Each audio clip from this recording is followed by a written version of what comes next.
নজর রাখবো পরবর্তী সংবাদে।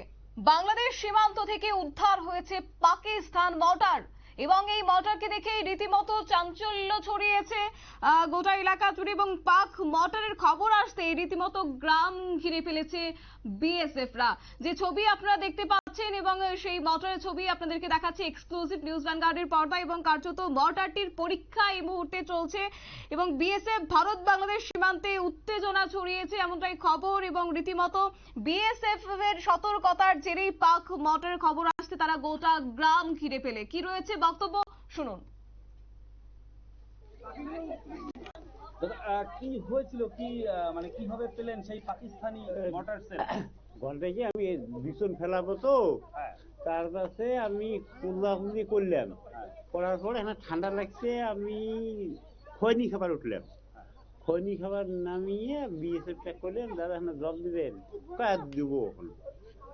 তারপরে খৈনি খাওয়া যায় আবার নামলাম, নামার পরে বুমের উপরে আমার ঠ্যাংটা পড়ছে, কোনো পানা আসলো কোনো, সালাদ করে যা পড়লাম, মোমো আগে দিচ্ছে, আমি ঘুরুমঘুরি করলাম, করার পরে বিএসএফ সাহেব নিয়ে যা দিলাম, দাদা এটা কি জিনিস, এটা এটা কি জিনিস, এটা লোয়া টোয়া হবে।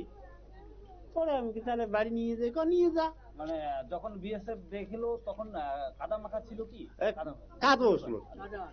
তারপরে কিছু আগাছি, আগার পরে আমি বোমটা ফির ধুছি, ধোয়ার পরে দেখি আমার একটা ভাইস্তি আসলো, পাকিস্তান নেখা আসলো, পরে ফির দৌড়ি গিয়ে ফির সাহেবক দিছি, দাদা এনে নেখা আছে পাকিস্তান নেখা।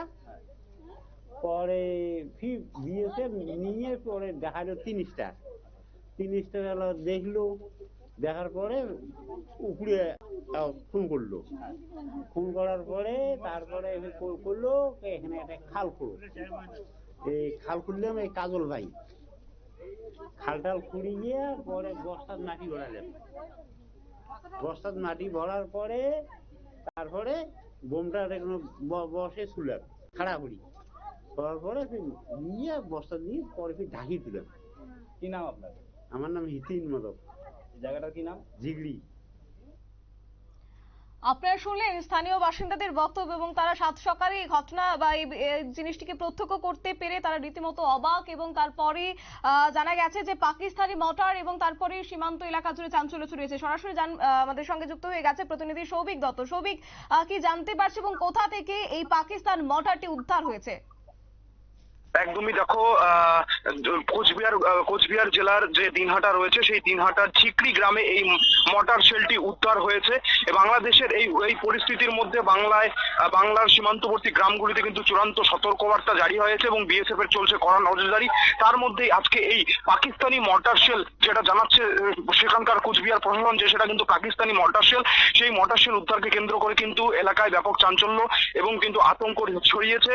যেটা জানা যাচ্ছে, পুলিশের ধারণা যে 1971 সালের বাংলাদেশের স্বাধীনতা যুদ্ধের সময় পাকিস্তানি সেনা সেটি ব্যবহার করেছিল। আজ বিন্নাগুড়ি আর্মি ক্যাম্প থেকে বোম স্কোয়াডের লোকজন কিন্তু